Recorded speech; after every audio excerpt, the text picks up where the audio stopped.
আসসালামু আলাইকুম ভাই। আমি অনেক বছর গাড়ি চালাই, কিন্তু আমি একটা গাড়ির মালিক হইতে পারি না আজ কিন্তু। আমার তিনটা জি হলো এই রোজার মাস। পুরা বিপদ করে রয়েছি, আমার কোনো গাড়ি ঘোড়া নাই। আমি একটা গাড়ি কিনতে পারি নাই। আমার এই ঘরটা দেখছেন, ছোটো মোটো এই একটা ঘর। আমি কিস্তির তুলতেছি এই ঘরটা। আমি কিস্তি চালাইতে আমার কষ্ট হয়েছে কি, আমার তিন মেয়ের চালাইতে আমার অনেক কষ্ট হয়েছে। আমার ওয়াইফ সহকারে চালাইতে কষ্ট হয়েছে। আমরা মোট 5 জন। আমি অনেক কষ্টে আছি ভাই, বুঝছেন?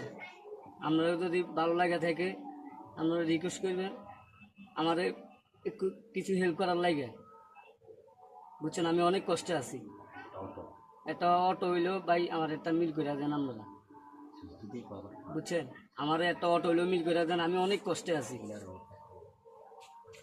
আমি অনেক ছোটো এই ঘরটা ছোটো মোটো লই ঘর একটা লই আসি। কিস্তিতে টাকা উঠে আমি কিস্তি চালাইতে আমার পক্ষে সম্ভব করতে আছে না। অনেক কষ্টে আছি ভাই। আমার 3টা জি, আমার দিকে আপনারা একটু চাই।